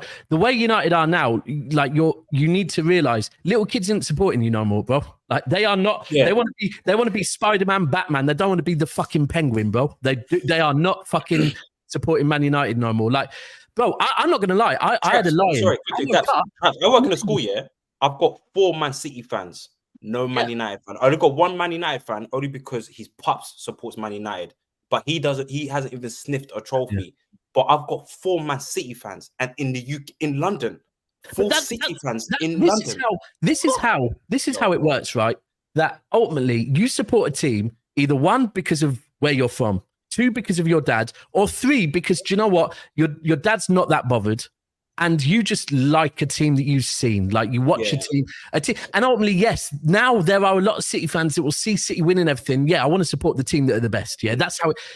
Right now, I honestly think unless like all them top reds up in Salford and whatever, then man will make sure their sons still support Man United. Yeah, they don't have a choice. Yeah, that's just how it is. But everywhere else, like it's getting long. And bro, I'm not gonna lie. I had a lie-in. I woke up, look at my phone. And I'm thinking, fuck me, bro. I can't see. And this is a thing. Traps, let me ask you a question. This is different. Do you think the ownership are really going to impact this? Do you reckon Ratcliffe's really going to change much at Man United? I mean, to be honest with you, like I said, it was a yes or no, by the way. But what did you say? It was a perfect question. It was a yes or no answer. Oh, if you want a straight answer, I don't know. I don't. Oh, fucking that's it. I don't. I mean, let's be honest about it, Daps. Yeah, if this man comes in as he's 25% and he's got no power to do anything, and he's not getting no one in, he's not doing anything, then what can he impact? He can't impact shit. Yeah, but the truth is, I have to wait and see. He has signed this. He has agreed this. Terms are agreed. This will happen. This person's getting employed. This person's getting the sack. This change from now. This structure changes. This improvement, this what's going on. Until I see that, I can't tell you anything. Because if I say I've got 25% of something, but realistically I've got a hidden agenda, then of course it's not going to make a difference. And as for today's game, does this? Because I think this is what's happening. It's happening a bit at Chelsea, but nowhere near as. I'm going to say nowhere near as bad. You're still probably ahead of them somehow, right? But last week you got a result against Liverpool at Anfield, But if I think I know your answer. If I'm a United fan, I'm sat here and I'm thinking, I wish we fucking didn't, because that put an extra month on fucking Ten Hag's shelf life probably, because the owners would be like every time you're thinking, do you know what, 1 more loss, and then he goes and does something. And I'm not saying for you, but I think the way the owners will look at it, the owners probably don't even check the fucking result against West Ham, but they checked the Liverpool game and they saw you got something at Anfield. So like, you know what, Ten Hag, he might be turning it round. Then this, and bro, is your front 3 the worst front 3 in the Premier League? Easily. Yeah, I would say so. Yeah, I mean, I would say so. I would say that everyone. I would say that these man, they don't work. They don't work together as a unit. They don't attack together. They, for instance, between Garnacho and Anthony, they passed the Hoyland 1 time today between them. So that's 0.5 passes each. Yeah. Like, so for me, but look, I saw Monster onto a minute.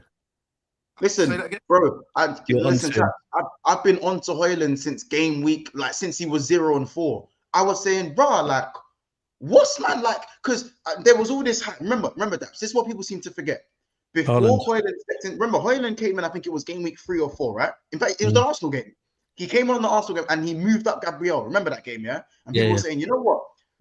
United's problem is we create, but we don't have enough people to put the ball in the back of the net. So if Rashford don't score, where the goal's coming from, they said, no worries. Rasmus Højlund's loading. Højlund's loading. He moved up Gabriel in his little cameo. And he had that good game in the Champions League with that. He had that game in the Champions League. And then I was hearing all this stuff about link-up play, strength, speed, pace, power. I'm hearing all these things. And I said, wait a minute. It's now been about 5-6 games. And Donny hasn't really registered a goal or an assist. Like, how long is this going to go on for? Because I'll be real. Is man just known for all he does for me is beef defenders. He's got attributes, Daps. He's got attributes. But I'm sorry, Daps, if you don't use your attributes, if you don't use them to the I'll play devil's advocate though, but for me, because you are right, yeah. And like with Haaland, listen, if Haaland's not banging, then best believe people are going, he offers nothing when he's not banging and his movement's not right and all of that. Haaland has two games without a goal and he gets that. But I'm going to look at it as if I'm a United fan. And at the moment, they have to try and look for real reasons. And so I can kind of get where they're going, you know what? We want to see him getting the delivery so we can really judge him. And that's where I have to go back to Ten Hag and go back to, if it's not broken, don't fix it. But if it's fucking broken and it's never working, and you've got, like, say your microwave's fucked, it won't work, yeah, and you've got a spare in yellow storage that you can go and pick up right now, bring back, plug in, and boom, right? That's where I'm looking at Ten Hag, and like all of us know, he ain't getting delivery. They've got someone that knows how to deliver to a number 9. Yeah, proven. And that's where I'm looking at Ten Hag and going, you know what? If your wingers were doing their job, if your creative players were doing their job, yeah, I understand why you want to keep Sancho fucking locked out, right? If the dressing room was so in harmony that you want to keep Sancho locked out, the dressing room's a mess. Your creative players aren't creating. Why not try it? Like, why not just give it a fucking... You know what, bro? Tevez and Mancini fell out. Tevez dipped to play golf for however many months, yeah? We lost against Arsenal. We were 9 points behind United with 7 games left.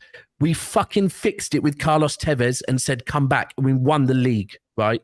Sometimes a manager's pride has to go to one side because you're the dad, yeah? You're the fucking dad. Put your pride to one side. Don't expect your son to reach out to you.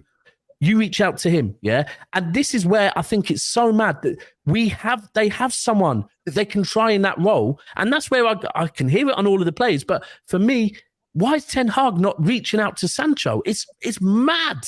No, but you say that. Right. What you have to remember, then it's not good enough. Bro, swallow your fucking pride as a manager, as a dad. You just look at the events leading up to this situation, right? The situation is that Sancho, people like, there's all kinds of stories about, oh, he doesn't turn up for training, this, that, and the other. Everyone needs to be clear. No, he's late for training and all that extra shit they were saying. But let's be clear. Ten Hag never said that he was late for training or his attendance was poor. He said that he was not training to the level that he wanted him to train to. Now, we have seen Man United train, yeah? We've seen how they train. It looks like Saturday afternoon, yeah, at TK Maxx, bruv. That's what it looks like when they're training. You don't know what's going on. It's mad, yeah? So when you look at it like that, this kind of, the team's failing, yeah? A lot of players are falling out with the manager. Not only that, yeah, you have a big problem. When you first came in, you have to remember that when Sancho first came in, Oli was in charge. Oli got the chop, and then obviously it was Rangnick, and then obviously now Ten Hag. No one has ever got Sancho and said, "Listen, we're going forward." The first thing that Ten Hag wanted was a winger, £80 million. Anthony, the pressure on that one is that this is why he keeps playing him consistently, regardless of what he does. he plays him consistently. So for me, Ten Hag, as a man, as a fucking grown man, yeah, I have to turn around and say, you know what, yeah, I've got this signing in 80 million quid. He's not scoring or he's not assisting for me, right? So I've got this guy. He's not my signing. Yes, I got a number. Whoa. Even when Mason Mount came in, he gave him the number 7, and maybe Sancho had a deal with them in the beginning that he was going to get the number 7 or something like that. Never know. But at the end of the day, he has to look at what he's doing wrong and say, look, at the end of the day, my team's fucking failing right now. This guy had linked up with Haaland and got Haaland. Him and Haaland had a good partnership together. Regardless of what, forget my pride, for the good of my job, for the good of the team, for the good of the club, this has to be fixed. And what I don't understand is there's people above him, i.e. like Ferguson and whatnot, should be putting these calls in and saying, bro, I know you don't see eye to eye with him, but he has to play. Yeah. He has to play. Sorry, he has to play. I hear it. You've let it go on for this long, he has to play now. But if he's done it with Ronaldo, so you think he's worried about the inconsistencies, so the narrative will change. So everyone is facing with Ronaldo, and he's going to do the Sancho thing. He's worried, right, if I flip it on Sancho now, everyone's going to look at me different. I have no sense of the dressing room. Welks, let's be real, right? With Ronaldo, yeah. Firstly, what Ronaldo did, it was very clear. We all saw it. We watched it. Like it was in 4K. Yeah, there's no denying what Ronaldo did. With Sancho, it's all he say, she say. Yeah, and the he say, she say also backs up that, you know what, United had a lot of fucking issues. They had a winger, right, in Sancho, and he decided to go and spend 80 million. That suggests he weren't cool with Sancho. But let's just look at this. Ronaldo did it in 4K. We all saw it. Yeah. Sancho is just what we've been led to believe by the great British media that fucking never lies about anything, do they? Right. Yeah. But then there's the way he handled it with Ronaldo. He came out and he said, you know what? We don't want to. We're going to miss him, but he needs to go and train with them, man. He went and trained with them, man. After that 1 week, he said, okay, he's back with us now. He's going straight back in the team. And guess what? I'm going to make him fucking captain, right? That's how Ronaldo got treated. Sancho, we have been led to believe. No, the difference is that we saw Ronaldo. Yeah, and we saw what Ronaldo did. And then after a week, he reached out to Ronaldo publicly by putting him in the team and making him captain, olive branch. With Sancho, we don't know what actually happened. And definitely ain't been no olive branch because we're about 6 months in now and he still fucking hasn't. Yeah, you say that. Well, can I just... Do you know another thing about that? Right? Nah, Duad, go on. Let Duad just quick. I was going to say something quickly. The difference between the Sancho and the Ronaldo one, how do you not know that Sancho hasn't disrespected Eric Ten Hag privately? Because what's the difference between a manager getting disrespected publicly and privately? What you're doing here is you're doing how do we not know? But the thing is, with there is Ronaldo, no way a manager, but there's no way a manager will sacrifice his job for something that's petty. It has to be something serious where he is complete. He has to be because he's bought a winger for 80 million quid. Yeah, well, he has to play him to justify the transfer. Exactly. So that's what I'm trying to say. It's six of one, half dozen the other. It doesn't matter. Yeah. I know, but it's not just Eric Ten Hag. If we're looking at if you take your ego out of everything and you're looking at it from a football perspective, you have a man there that can do a job for you. The problem that he has with that as well Dapshire, is that if he, say for instance, you've got yourself a young number 9, eager to score. You get Sancho on, they get a bit of a combination going on and they start scoring goals. Yeah. That then contributes to the detriment of his management. Because like, bro, you've left this man chill for 6 months on an argument, and he's come in and he's actually doing a job for you right now. So it just shows you that you have a poor management. So I just think at the end of the day, right, Sancho has probably looked at the situation and thought, you know what, I'm going to outlast this manager, you know? So I don't even need to play for him. That's the truth. True. So on today's game, we need to move on a bit because we are running. On today's game, defensively, shit show again. Like Maguire, Premier League Player of the Month this season or no? I mean, I would say it was a shit show. Kobe Mainoo. No one's spoken about Kobe Mainoo. Why is no one spoken about Kobe Mainoo? You fucking agenda merchant. Because he isn't. Don't do that. Don't do that. Mons, don't do that. Mons, don't do that. Maguire. Once is a villain. Once is a villain. Don't do that. Mons has a fucking memory like an elephant, yeah, and he hears all this talk and he just stores it up and he's like, right, cool. I get it, bro, but I don't know. For me, Right, you know what? Yeah, because I say it on Trent. If you put someone on a pedestal, best believe you're going to have to defend them. There we go. I was waiting for it. That's I was waiting for it. I don't even have to say it. I didn't even have to say it. Yeah, I hear you. I hear you. Kobe Mainoo didn't have a bad game. Yeah, I think there was a ball where he put Garnacho in, and Garnacho fluffed his lines. But listen, yeah, he made the mistake for the second goal. But the first, bro, let's be honest. The first, from the minute the first goal went in, it was done. Game, set, match. We knew this. Yeah. We knew this. No. Yeah. Traps, you are never out the game. Listen. You are never out the game at 1-0. That's not for this team. This team with Man United out of the game. Because I sit there now watch these lot week in, week out, bro. I'm telling you, I watch them. Bro, yeah, with United, you're right. Yeah, I'm connected to this club, emotionally, right? So if I'm telling you 1-0, we are done. We are fucking done. Shit. You're not done. Do you know what I tell you? You're not done, because how many games have you won? You got in the month of November. I'm pretty sure you had 4 wins out of 5. And how many of those games did you skim? When I say scam your way into winning. But they never went down. What happened to the Brentford game? Did McTominay not come again? They were 1-0 up, controlling the game. McTominay been on the pitch for 90 minutes, bro. McTominay had been on the pitch. Let me finish. McTominay was on the pitch, bro. Hold on. Calm. Let me finish. Keep smashing the lights, people, by the way. Keep smashing them. Yeah. Listen, I understand United haven't scored for 4 games, but McTominay came on and you guys were 1-0 down, putting in your weekly shit show as you do, and he came on and scored 2 goals in the dying embers of the game. So to say that you man aren't capable of coming back from, listen, if you're 1-0 down, bro, bro. If you're 1-0 down, I'm not saying you were gonna come back. I'm just saying you're still in the game. Hold on. McTominay was on the pitch. You're letting your emotions run. Listen, McTominay was already on the pitch. Let me land, please, bro, please. I'm asking nice. You know what it is, bro? When you are 1-0 down, you are always in the game. When you go 2-0 down, you are done. More time, you are done, especially if it's in the second half. I'm not saying, I know you guys don't score goals like that, but a goal can come from anything. A handball, a janky foul. You know how VAR can move sometimes. It can come from anything. A last-minute sub, a deflection. You look at the way Man City lost to Arsenal. A deflection. It happens, bro. It happens. So to say that at 1-0 the game was done, I can understand, bro. A goal can come from anywhere. I just think that's a cop. I hear what you're saying. I hear what you're saying. But this is now the 4th game we have not scored a goal in, bro. We are not scoring. We're not scoring.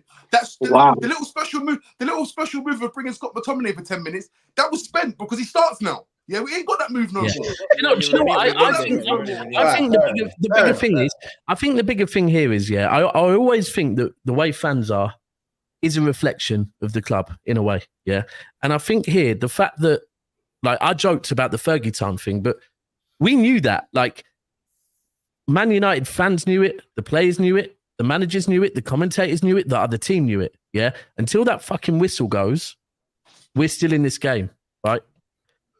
Whereas now, this is a thing that we've got Man United fans telling us, like, now, the minute we go a goal down, game done, right? Yeah. That tells you everything you need to know about this club. Their mentality is... Don't you think? And this is where I go to, because we need to move on to the Newcastle game. This is where I go to when I say about the new owners coming in, because it isn't new owners. Let's be clear. They've got to change up top. It's not new owners. New owners means completely new direction of the club when new owners come in. They just have a bit of a change up top, right? And this is where I think Man United, things are going to get worse. I really do. Look, it's a matter of time before Chelsea move above United for me. I think things with Man United get worse until the Glazers go, right? And I hope the Glazers stay. But I think ultimately everything to do with this club now, until they get new ownership, the mentality of this club is not the same club of the 2000s. And I think United, like, honestly, going to get worse. Under Ratcliffe, I think it might get worse under him as well. Sorry, Traps, quickly. I want to mention quickly about West Ham, because I can't sleep on West Ham. Kudos, former Ajax player. Sound good. I wonder why Ten Hag didn't go for Kudos. Kudos was there, and I don't know why he didn't go. Man United could have done a little young Alvarez as well. Absolutely baller as well. All player. But don't you think if Anthony went to West Ham, he would have performed? I don't think it's about getting the wrong players. I think Are you mad? That guy is a TikTok baller, bro. You should. Hey, listen. Nah, bro, bro. Anthony, let's be real.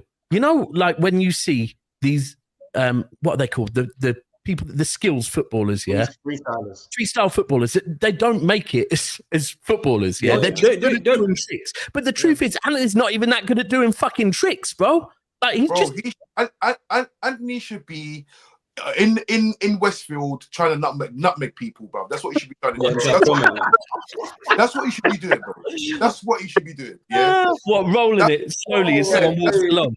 He should be on TikTok in Westfield trying to nutmeg people, mate. I'm telling you now, yeah, like he is such a disgusting player, bro. He is like, I feel like this is, you know what is, yeah. You see, yesterday I just got beat by some. I don't even know what league the team was in, yeah, and I was so happy. I was like, bro, you lot bump, man. You know, you lot deserve this. You lot's karma because you lot knew what you was doing. Yeah, you lot thought to yourself, we're never gonna get this opportunity again because Anthony is trash. Yeah, so let's just try and run it up as much as possible. But there's a report that came out from Laurie Whitwell that this man was pushing for this signing. So it's on him again, bro. So you try to ostracize Sancho for your stupid signing, and as a result, we can't score no goals now. Yeah. So look, people and a lot of these United fans, you see a lot of these United fans, because of what they've done with Ollie out, blah blah blah blah blah. Now they feel like that they can't not say nothing about this manager. I'm telling you now, yeah. This manager is worse than Ole Gunnar Solskjaer. I promise you. No. I promise you. And I'll tell you why. That's extreme. I'll tell you why. Yeah. Look, I'll tell you why. Ole got to Europa League final and lost on penalties to the point where the goalkeepers decided the penalties. That's how far it got deep in it got. Yeah. That's the key difference. The Carabao Cup. Carabao Cup's a good cup to win if you have one cup. In January under Ole. In harsh reality, winning the Carabao Cup is not that. But think about this. Since Ten Hag took over, who the hell have we battered, bro? Who have we battered? Yeah. Ole held 5. Eric held 7. And that's with Bruyne and Martinez. That's with his team. Ole's gone up there and battered Roma. He's battered Leeds. He's battered Southampton. We've had there was games. He's gone to the Etihad and actually and actually dealt with these man. Do you understand? Like every time we go into a Liverpool or Man City game, it's like raw. Can we win? No, but let's just try to keep it as respectful as possible, please.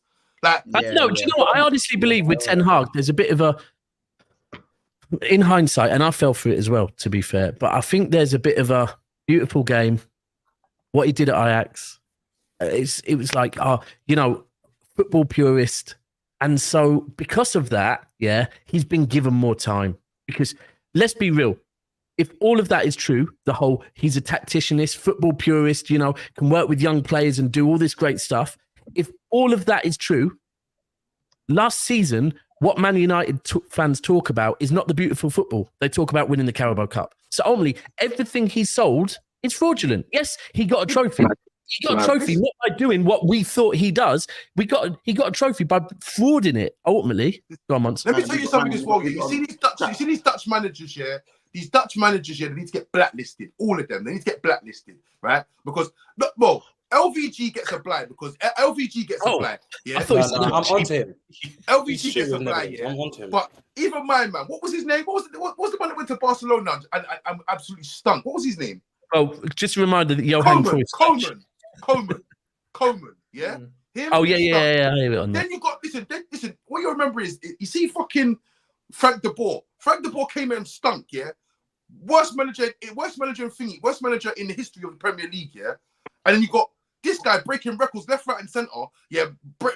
Like we haven't lost 13 games before Christmas since 1930 when these men had PTSD from World War I. That, yeah.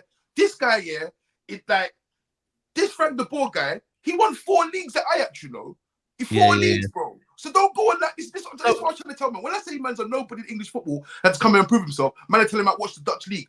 Dutch league. So I guess, to move on, I guess basically, so what we know from this is United lost. We kind of, you know what, to think they were going to go West Ham and get anything, but I think the key from this is Traps. You're Ten Hag in, right? And then we can move on. In. I'm joking. Right. Listen, let's hit the super chats, and then obviously we'll touch on Luton's masterclass against Newcastle. Specs, look at the fucking camera, bro. Don't think you can look down. Don't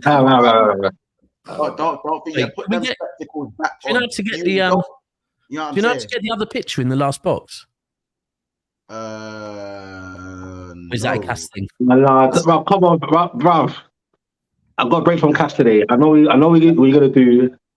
That's a casting still. But I myself up with that. Make sure we are smashing people. Make sure we smash the like button. Big up Simon Clark. He's been a member for 6 months. He goes Stones, De Bruyne, Haaland, Rodri, and Doku fit. I believe they're all returning to fitness. Remember, I said this. Yeah, I don't think they'll start. From time I see Kevin De Bruyne applying VO5 stronghold. By the way, there's difference between VO5 and VO5. He's embracing the gingerness as well, by the way. VO5 stronghold is the thing where you're running and the wind don't even move your hair, bro. Yeah, bro. And the mad thing is, he's embracing his gingerness as well. And I watched the show the other day where you were talking about like him saying to fucking Pep, what you've only given these man this much of a lead, yeah. I'm telling you, him and Haaland, yeah, have been like he's been like to Haaland, how are you performing compared on last season? And Haaland was like, yeah, I'm a bit down. Don't watch that, bro. You won't be for long. You're going to get more goals than last season. And Haaland's like, yeah. But, bro, I'm not going to lie. The assist league, you got none. There's man up here. Like, I don't know who's leading the assist league, but someone's probably on double figures by now, right? No. Salah and Neto on 7. Oh, is that it? Oh, De Bruyne's looking at that going, really? Wow. De Bruyne's probably looking at it going, wow, it's not even Trent as well. This is light. Like, Bro, so yeah, and do you know what? Just real quick before we move on to that, yeah, bro, Club World Cup, like, is what it is. I'm not going to glorify the Club World Cup because I remember when Liverpool won it, when Chelsea won it, when United won it, it was like it's a nothingness, yeah. However, and Duad, I see why you're nodding, yeah, because you ain't even got there. Nothingness, bro. It is, bro. Listen, and I get it. That's why I'm not going to glorify that or the Super Cup. However, here's the key. You should do, man. You should do, bro. No. Let me land. Here's the key. You will do that till you get there, because once you get there and you realize what it is, yeah, that just by it's getting the title, because you can now say we are the best team in the world, bro. Understand we are. Like, you have to win the Champions League to get there, but once you're there, it's more about you're a dickhead if you don't win it. If you're from the Europe section of this and you get there and you don't win it, you're a dickhead, right? Because Europe is that much stronger than the rest of the world. So it's good to win it, to say, listen, five trophies, 7 months, but listen, that's where you're trying to be. Are there more super chats, Mons? Yeah, there's about 4 more, yeah. Specs, you got like 30 seconds. I'm happy, brother. Let's see if you want. Hey, listen, let me do the super chats first, and then we'll hear what Specs has to say, and then we'll wrap up. Big up honesty. He says there is no player out there. Kimmich wants to leave Bayern, and Sporting are willing to accept 39 mil for Inacio. Liverpool always move in January. Well, apart from the time we were actually really good, and we signed 2 centre backs who absolutely no one knew about. Big up Wayne Jenkins. He says that tall Ramsdale caught doing sniffs on the bench. Yeah, it's amazing. Real? Big up Abs. Handball, but we are. Yeah, there's a little clear. Yeah, you on Twitter you'll see it. Handball, but we are. Best believe a lot of ballers are on that, so it's not just him. Most ballers do that. Abs, big up Abs. He says handball, but we are not told to complain, so we move. There's a super chat in there that's got a bit of racismo in there, so I'm afraid I'm not gonna read that out. But it's something along the lines of Endo was better than Rice. So I'm not going to read out that. We're not going to go there with that. Big up Twinny. He says, remember Sobchak versus Chelsea, and it wasn't given last season. It's a simple rule that applies to Odegaard. Do I agree with it? No, but it's the rules. Fair enough. But again, man was screaming otherwise with the Newcastle versus Arsenal game. So let's not take it there. Newcastle first. Top 6 side to lose to Luton. Laugh out loud. Big up AMT. Big up Shane, as always, says, what happens if a player is falling and the ball hits their supporting arm, which is between their body and the ground? Not handball from the IFAB. If anything, it's an indirect free kick. Shane, respectfully, he didn't just touch the ball and then just hit his arm. He cupped it like a D cup, bro. Man was after breath. My days. He was there for bro. Double D as well. Odegaard was out for Odegaard was out for breaths. in this festive And period. you're not meaning KFC. Do you know what though? This is a thing that there's no correct answer on this, and that is the fault of the Premier League with their rules. That 100%. it's down to interpretation. So and big up Blaze A with the super chat. He goes, my man is 007. 007 squared. I mean, 007 squared would be 0049. But I mean, I know what you mean. Bro. Don't mean to do the math thing on you. But yeah, playing with an HOTO region. Man, then let's just quickly go over to the Newcastle stuff. Specs, stop shaking your fucking head, bro. Let me know why you lost to Luton. Chat to us right now. We haven't forgot about you. And to be clear, just to soften the blow with you, Liverpool drew there, got a hard time, but they picked up a point. Arsenal, last minute goal, picked up 3 points. City, only 2-1, but we got the job done, bro. Why did you not get any points against fucking Luton Town, bro? First of all, it's simple. Look, man, credit to Luton, isn't it? Obviously, I knew before going there, especially what's been going on with us recently, I knew going there would be tough. Did I expect to lose and not even score a goal? Hell fucking no. I'm pissed.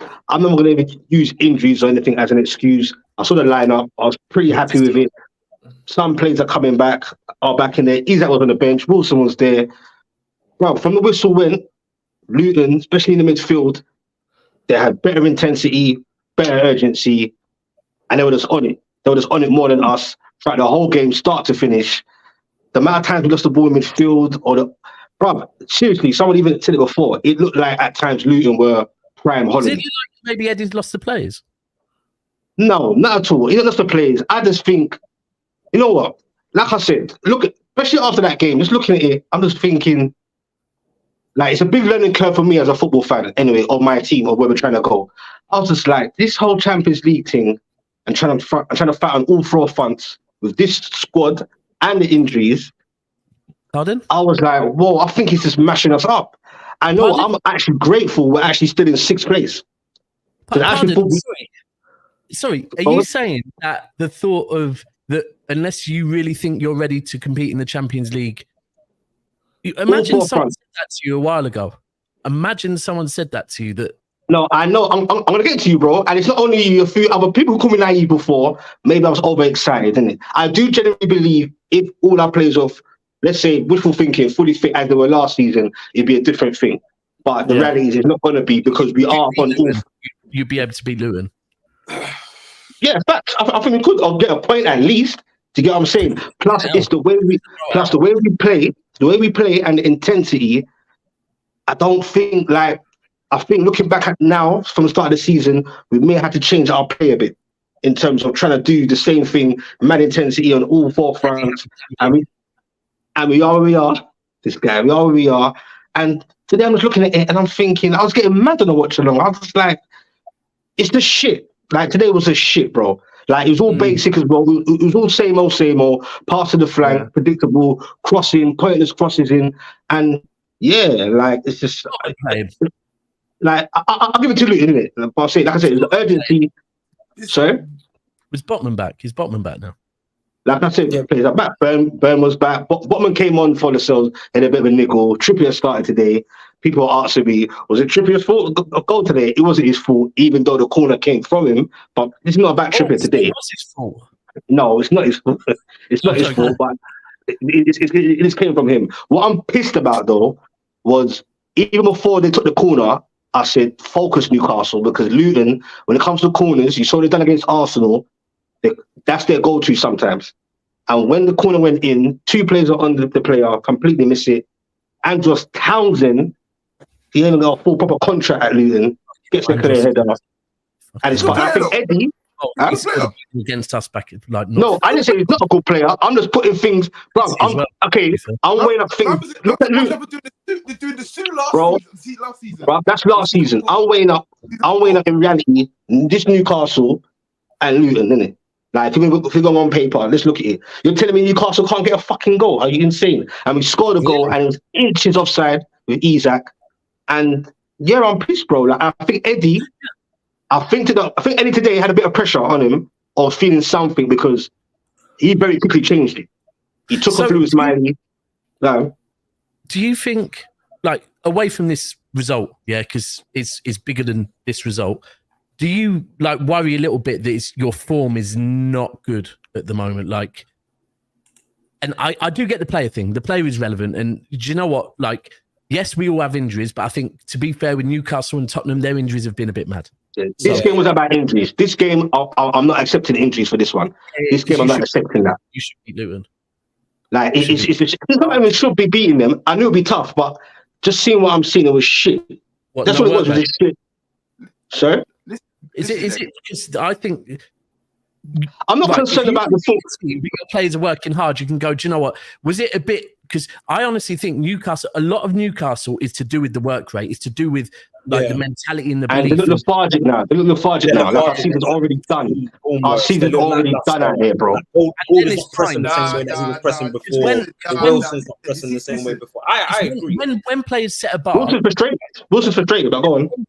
When players set a bar, right, and you know they can perform to a certain level, right, and then they don't perform to that level, because if you know your squad's not that good, you can be like, do you know what, like Endo, great example. Endo, what Munt said earlier, that because Endo's performing at a level, it's like, bro, like I didn't think he was good. He's performing more than I think he can. But if your players have set a bar and then they're quite simply like not performing at that level because maybe then just look like they're not trying as hard, or they don't. You know, I think I won't say they're not trying. When I'm looking at them today, especially today, all I can think about was fitness.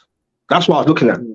Compared to the other team, was just fitness. Like we play the way we play, and in terms of our ability, if that intensity that don't work how we play, then we're fucked.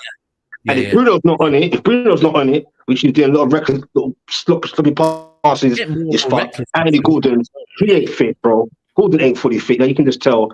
And our defense was sloppy today.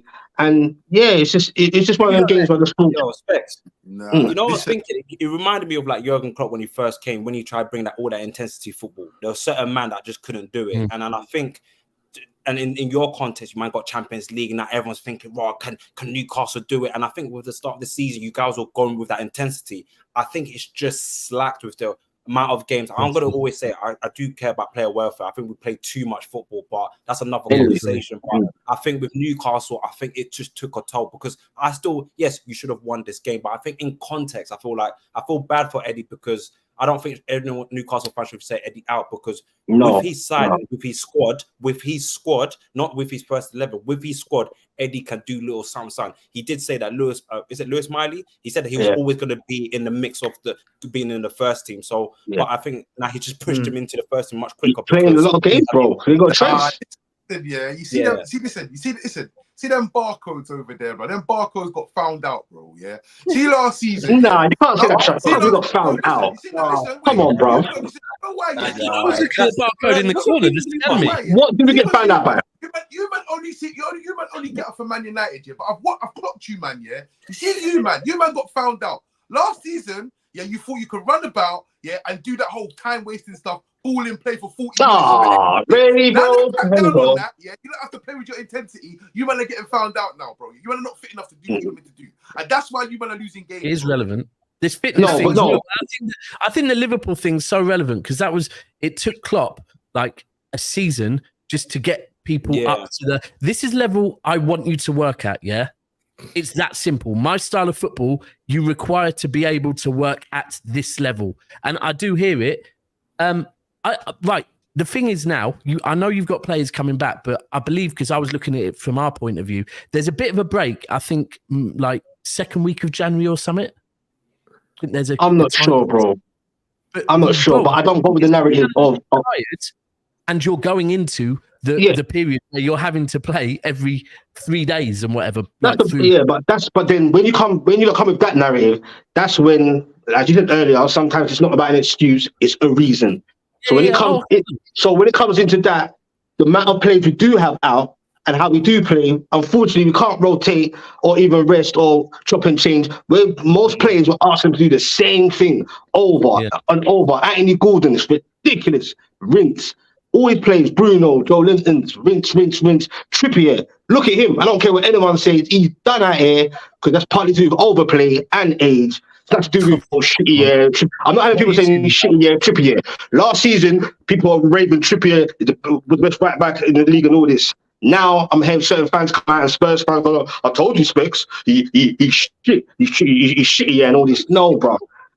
Like Will said, player well shit. Months, right? So either I don't know if you were cheering because you're watching the boxing because I don't know what's going on with that. I'm going to watch it afterwards, or if I'm on 2 months, you come alive when there is any fucking slander on another right back in this league. You know me too well. Yes. You know me too well. Yeah, these man, I swear. The minute he mentioned the right back, you're like, yeah, right, let's talk right back. Yeah, that's me. Oh, you feel I was going to sit here and lie? I was going to sit here and tell a lie? He's picked up and shit. Like, no, like, bro, listen, at the end of the day, Trippier, whatever you want to call him, shitty. Let's listen. He's in a bad run of form. He needs to be taken out of the firing line. Listen, you know what I'm saying? He needs to be taken out of the firing line. He's still a quality right back, regardless of what's happened in it, if we're going to be objective. Yeah. But at the end of the day, I'm here to tell you right now, we don't care. Let me tell you, we don't care. It's as simple as that. So listen, don't sleep on Newcastle, bro. It's still 6, bro. Hey, no, it's still 6, bro. Again, you might need to do that. Man, I think he was talking to Man United fans then. Were you talking to United fans? Like I said, these man last season had the ball in play for like 40 minutes and whatnot, and they got away with bare draws, bare Stardog FC. Yeah, it's all come home to roost now. So this is what it is right now. Yeah, what you man have to remember is this: they are the richest club in the Premier League. So January's in a week's time. Fucking act like it. Go do something. Go do something about that. Bro, listen, Chelsea, be shameless. Chelsea fans are shameless as shit. Listen, they've spent $1 billion and Chelsea fans are out here going, yeah, guess what? In January, we're going to go and spend. Newcastle need to now. They need, and you man have told me. Yeah. But they are not tight ownership. I swear you man are not tight ownership.